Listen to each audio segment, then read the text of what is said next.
بسم اللہ الرحمن الرحیم ولا يحيطون بشيء من علمه إلا بما شاء الآية صدق اللہ العظیم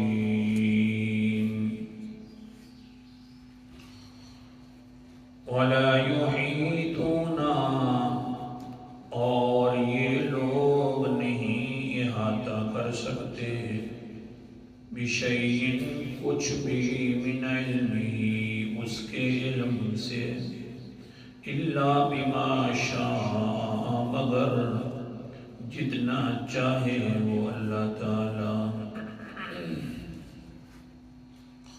ساتویں دلیل کا تذکرہ چل رہا تھا کہ اللہ تعالیٰ فرماتے ہیں کہ میں اپنی مرضی سے جس کو جتنا چاہوں علم عطا فرما دوں، وہ میری مرضی سے ہی اس علم کو جان سکتا ہے۔ اور پھر کل کے سبق کے اندر ایک دلیل پیش کرنے کی کوشش کی سورۃ یوسف میں کہ اللہ تعالیٰ نے فرمایا کہ اے میرے پیغمبر، ہم تیرے اوپر ایک عظیم و شان واقعہ بیان کر رہے ہیں کہ پہلے آپ کو اس کے بارے میں کوئی علم نہیں تھا۔ وہ واقعہ بیان ہوا اور پھر اس واقعہ کے اندر 3 باتوں کا ذکر کرنا مقصد تھا۔ ایک بات ہو گئی ہے، 2 باتیں رہ گئی ہیں۔ اسی دلیل پر ہی وہ مثال پیش کی کہ جتنا اللہ تعالیٰ چاہے اتنا علم سے نواز دے اپنے نبیوں کو، اور وہ بھی محدود ہوتا ہے، یہ نہیں ہوتا کہ ہر ذرے ذرے کا علم ہو جائے۔ یہ تو علم الغیب ہے، عالم الغیب تو صرف اللہ ہے۔ دوسری بات سورہ یوسف کی کیا ہے؟ انشاءاللہ پھر بہت ساری باتیں اور بھی ہیں، لیکن وہ پھر کبھی پہنچیں گے سورہ یوسف پر تو بیان ہوگا۔ اشارہ اعوذ باللہ من الشیطان الرجیم بسم اللہ الرحمن الرحیم۔ پہلی بات ہے 7-8 سال کا حضرت یوسف علیہ السلام ہے، خواب ملا۔ حضرت یعقوب نے فرمایا بیٹا تیرے بھائی تیرے ساتھ کہیں چال نہ کرنا شروع کر دیں۔ اچھا میرے بھائی میرے خلاف چال؟ فرمایا نانا ایسی کوئی بات نہیں، اصل کے اندر شیطان دوریاں پیدا کرے گا، یعنی آپس میں ملانے کا ایک ذریعہ تھا، زیادہ خدشات نہ ہوئیں۔ یہ نہیں فرمایا کہ حسد کرتے ہیں تیرے ساتھ۔ دوسری بات کیا فرمائی ہے؟ چھوٹا بچہ ہے، توجہ کے ساتھ سنو تاکہ ہمیں کچھ بات سمجھ آ جائے۔ چھوٹا بچہ ہے، اس کے سامنے اللہ کے پیغمبر حضرت یعقوب فرما رہے ہیں وَكَذَلِكَ يَجْتَبِيكَ رَبُّكَ وَيُعَلِّمُكَ مِن تَأْوِيلِ الْأَحَادِيثِ وَيُتِمُّ نِعْمَتَهُ عَلَيْكَ وَعَلَى آلِ يَعْقُوبَ كَمَا أَتَمَّهَا عَلَى أَبَوَيْكَ مِن قَبْلُ إِبْرَاهِيمَ وَإِسْحَاقَ۔ بیٹا پریشان نہ ہو، اوہو یہ کیا ہو گیا، خواب کے درونہ آ گیا؟ نانا بلکہ اسی طرح اللہ تعالیٰ کا یہ کمال ہے کہ اللہ تعالیٰ تجھے چن لے گا، بعد کے اندر اور نبی بنا دے گا۔ ڈرنے والی بات نہیں ہے، ڈر نہیں، چھوٹا بچہ ہے۔ بھائی میرے ساتھ چال چلنا شروع کر دیں گے، بھائی دشمن بن جائیں گے، اگرچہ دشمن بنائے گا شیطان۔ ڈر دیا تو آگے سے حضرت یعقوب علیہ السلام تسلیاں دے رہے ہیں، فرماتے ہیں بیٹا یہ اللہ تعالیٰ تجھے چننے کا ایک بہانہ تلاش کریں گے۔ وَيُعَلِّمُكَ مِن تَأْوِيلِ الْأَحَادِيثِ۔ دوسری نعمت نعمت بھی اللہ تعالیٰ تیرے اوپر کریں گے کہ تجھے خوابوں کی تعبیر بھی بتلائیں گے۔ آگے فرمایا وَيُتِمُّ نِعْمَتَهُ عَلَيْكَ وَعَلَىٰ آلِ يَعْقُوبَ، جو آل یعقوب کے اوپر نعمت ہو رہی ہے، تیرے اوپر بھی اللہ تعالیٰ نعمتوں کی انتہا کر دیں گے، جس طرح کہ تیرے دادے اور تیرے پردادے حضرت ابراہیم علیہ السلام کے اوپر کی ہیں۔ سارے جب سنی تو حضرت یوسف علیہ السلام مطمئن ہو گئے۔ توجہ کرو، 7-8 سال کا بچہ ہے، زیادہ سے زیادہ 10 سال ہے یوسف علیہ السلام۔ سب ساری باتیں سن لی تو اگلی بات بھی حضرت یعقوب علیہ السلام کہنے لگے، ان ربک علیم حکیم، بیٹا جی کمال تو مل جائیں گے، لیکن سارے کمالوں کی ابتدا ہے تو مسئلہ توحید ہے۔ بولو سبحان اللہ۔ سارے کمالوں کی انتہا ہے، کمال تو مل جائیں گے، لیکن یہ کمال ملیں گے تبھی کہ مسئلہ توحید بھی بیٹا یاد کر لو۔ کون سا مسئلہ ہے؟ ان ربک علیم حکیم، کہ بے شک تیرا رب ہر جگہ پر جاننے والا ہے تو اللہ ہے، عالم الغیب ہے تو ہر جگہ پر جاننے والا ہے تو اللہ ہے۔ اور دوسرا مسئلہ یہ بھی جان لو بیٹا کون سا؟ حکیم، اپنی مرضیوں سے فیصلے کرتا ہے، جو فیصلہ کرتا ہے وہ حکمت والا ہوتا ہے۔ یہ مسئلہ جان ٹھیک ہے بابا جی، یاد کر لیا میں نے مسئلے کو۔ یہی مسئلہ جب بادشاہانہ کرسی پر بیٹھے تھے، اپنے والدین بھی سامنے آ کر سجدے کر رہے تھے، بھائی بھی آ کر سجدے کر رہے تھے، ادھر بھی حضرت یوسف علیہ السلام کو یہ مسئلہ یاد آ گیا توحید والا۔ اس لیے کہا کرتے ہیں علماء کے چھوٹے بچوں کے سامنے مسئلے بیان کرنے چاہیے۔ بیٹا کوئی حاجت روا نہیں، کوئی مشکل کشا نہیں، کوئی دستگیر نہیں، کوئی داتا نہیں، کوئی کھوٹی قسمت کھری کرنے والا نہیں، کوئی کھریوں کو کھوٹیاں کرنے والا۔ یہ مسئلہ بیٹوں کو بتلانا چاہیے، بچوں کو بتلانا چاہیے۔ بچپنے میں جو بچے نے مسئلہ یاد کر لیا مرتے دم تک نہیں بھولے گا۔ ہمارے بچوں کو تو ہر ماشاءاللہ جو ٹی وی کے اوپر آتے ہیں پتہ نہیں کیا بلا ہوتی ہیں، یاد ہے نام بھی ہر چیز۔ اور جب یہ بات آتی ہے کہ یار تھوڑے سے مسئلے یاد ہو جائیں، کہتے ہیں یار چھوٹے بچے نہیں، یہ نہیں سمجھ پائیں گے یہ بات۔ روک رہا ہوں حدیث پر۔ قال ابو محذورہ رضی اللہ تعالیٰ عنہ، دارقطنی کی حدیث ہے، قمنا نعذن،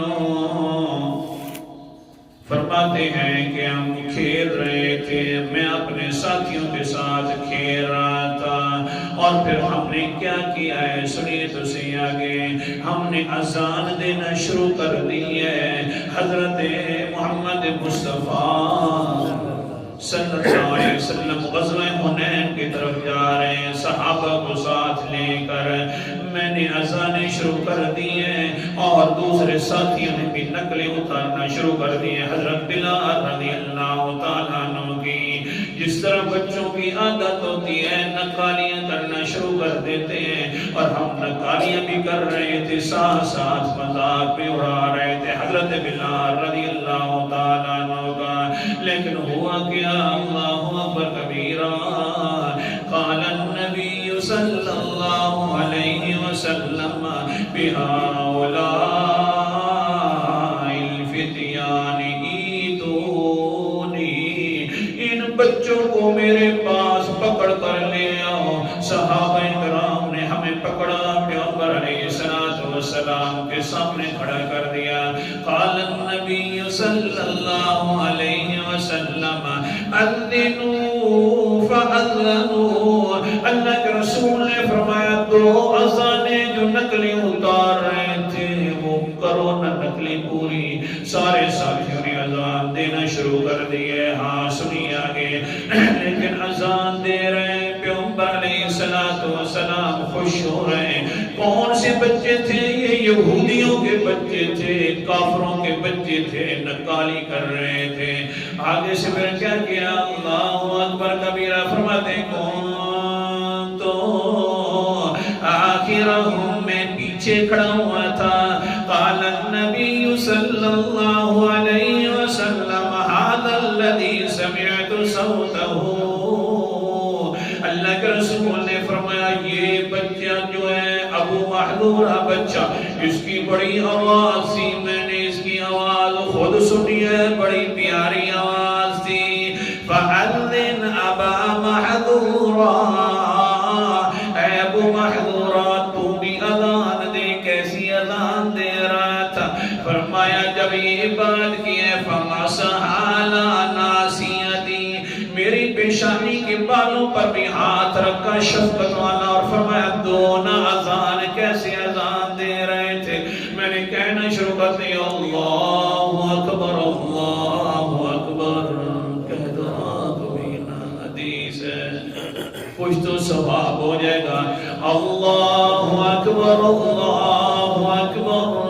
اشہد ان لا الہ الا اللہ اشہد ان لا الہ الا اللہ. ایسا کہا ہے میں نے کیونکہ ہم تو یہ کہتے کہ تھے اللہ بھی الہ ہے, حضرت عزیر علیہ السلام بھی الہ ہے. اپنے دین کے خلاف کیسے میں گواہی دے دوں؟ اتنا بچہ چھوٹا تھا پھر بھی اپنے دین کا پتہ تھا. ہمارے بیٹوں کو اپنے دین کا نہیں پتہ, نہ اذان دینا آتی ہے نہ کچھ اور کام. اللہ اکبر. جس وقت انہوں نے اذان دی ایسا کہا ہے یہ سارا کام, اور اشہد ان لا الہ الا اللہ بالکل ایسا کہا. اللہ کے رسول نے فرمایا ثم ارجع, دوبارہ کہو اس کو اونچی آواز سے. تو پھر حضرت ابو محذورہ فرماتے ہیں پھر میں نے اونچی آواز سے کہنا شروع کر, لیکن اللہ کے رسول نے میری پیٹھ پر بھی ہاتھ شفقت والے پھیرے.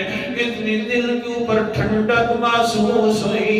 اسی وقت دل کے اندر آواز آئی یار یہی پیغمبر ہے, آخری پیغمبر محمد رسول صلی اللہ علیہ وسلم ہے. بس میں نے اذان تو دے دی, آگے بھی اشہد ان محمد رسول اللہ وہ بھی میں نے ایسا کہی تھی آواز کے اندر, کیونکہ یہ جو ہمارے خلاف مسئلہ تھا ہمیں تو یہی سبق ملنا تھا. کون سا سبق ہے؟ سورت کا نام سورت البقرہ ہے. دوسرا پارہ ہے کہ جب بھی چلنا ہے اپنے باپ دادے کے مذہب پر چلنا ہے. اللہ اکبر کبیر. اللہ تعالیٰ فرماتے ہیں وَإِذَا قِيلَ لَهُمُ اتَّبِعُوا مَا أَنزَلَ اللَّهُ. آیت نمبر 130 ہے اور 170 ہے. فرمایا اللہ تعالیٰ نے جب ان کو کہا جاتا ہے قرآن مقدس کے پیچھے چلو جو اللہ نے اتارا ہے, تو کیا کہتے ہیں؟ قَالُوا بَلْ نَتَّبِعُ مَا أَلْفَيْنَا عَلَيْهِ آبَاءَنَا. ہم تو اس مذہب کے پیچھے چلیں گے جس پر ہم نے اپنے باپ اجداد کو پایا ہے. اس لیے ایسا کہہ رہا ہوں. اللہ کیسے کہوں محمد اللہ کے رسول, کیسے کہوں کہ میں گواہی دیتا ہوں اللہ کے علاوہ کوئی اور الہ نہیں ایسا. پھر حضور نے فرمایا ثم ارجع, اونچا پڑھو نا, ایسا کیوں پڑھتا ہے؟ اچھا سنیے, یہ بچپنے کا ماحول ہے, سبق کی طرف آ رہا ہوں, بچپنے کا ماحول ہے. لیکن ہوا یہ کہ سارے صحابہ جب بھی اذان دیتے ہیں تو کیا کہتے ہیں؟ یہ 2 ہی مرتبہ اشہد ان لا الہ الا اللہ کہتے ہیں, 2 ہی مرتبہ اشہد ان محمد رسول اللہ کہتے ہیں. لیکن جب ابو معذور آتا ہے اذان دیتا ہے تو ہوتا یہ ہے کہ پہلے 2 مرتبہ آہستہ اشہد ان لا الہ الا اللہ کہتا ہے, پھر اونچی آواز سے 2 مرتبہ اشہد ان لا الہ الا اللہ کہتا ہے. پہلے آہستہ آواز سے اشہد ان محمد رسول اللہ کہتا ہے, پھر اونچی آواز سے کہتا ہے کوئی پوچھتا ہے یار کیا مسئلہ ہے تجھے ساروں سے الگ اذانیں دے رہا ہے؟ کہتا ہے بس کیا کروں، پہلے دن سے جب اللہ کے رسول کو اذان سنائی تھی تو یوں سنائی تھی، جب پہلے دن سے اذان یوں سنائی تھی، جو میرے دل کے اندر اسلام نے گھر کیا ہے تو اس اذان کو کبھی چھوڑوں گا نہیں۔ اتنا مسئلہ پکا، اللہ اکبر۔ سنو بچوں کو یہ تعلیم دو۔ اچھا پھر کیا ہوا؟ قانہ محدورتا لا يجوز ناسیتہ ولا یفرقہ لأن رسول اللہ صلی اللہ علیہ وسلم مسح علیہ۔ پوری زندگی جس جگہ پر پیغمبر نے ہاتھ رکھا تھا سر پر، وہ بڑا مبارک ہاتھ تھا، پیار اور شفقت والا ہاتھ تھا۔ حضرت ابو معذورہ نے پوری زندگی اس بالوں کو کبھی کاٹا بھی نہیں ہے، کنگھی بھی نہیں دی ہے۔ اللہ کے رسول کا ہاتھ لگائے، اگر یہ کاٹ دوں تو یہ مبارک بال بھی مجھ سے دور ہو جائے۔ یہی مسئلہ چھوٹے بچوں کو جب کوئی چیز یاد ہو جائے سمجھ لے تو مردے دم تک نہیں بھولتے۔ حضرت یوسف علیہ السلام بھی کھڑے ہیں مسئلہ یاد کر کے، لیکن جس وقت بادشاہ نے کرسی کے اوپر بیٹھے ہیں، باپ بھی آ گیا، ماں بھی آ گئی، سارے لوگ اکٹھے ہو گئے ہیں، تو پھر بھی وہی مسئلہ یاد ہے۔ کہتے ہیں ابو جی ان ربی لطیف لما یشاء انہ هو العلیم الحکیم۔ او میرا ابا سنیے، واقعتاً سارے کاموں کی تدبیریں کرنے والا ہے اپنی مرضی سے تو میرا رب ہے۔ جو تو نے بچپنے میں مسئلہ سمجھایا تھا کہ ہر جگہ پر جاننے والا ہے تو اللہ اب بھی مجھے وہ یاد ہے۔ جو تو نے سمجھایا تھا کہ ہر حکمت کے ساتھ فیصلہ، وہ اب مجھے یاد ہے۔ ساری چیزوں کا مالک واقعتاً میرا رب ہے۔ چھوٹے بچے کو مسئلے یاد کروائے۔ ایک بات آج کے سبق کی ہو گئی، کل دوسری ہوئی، تیسری بات وقت پورا ہو گیا ہے، کل انشاءاللہ ہوگی۔ اللہ تعالیٰ عمل کرنے کی توفیق عطا فرمائے۔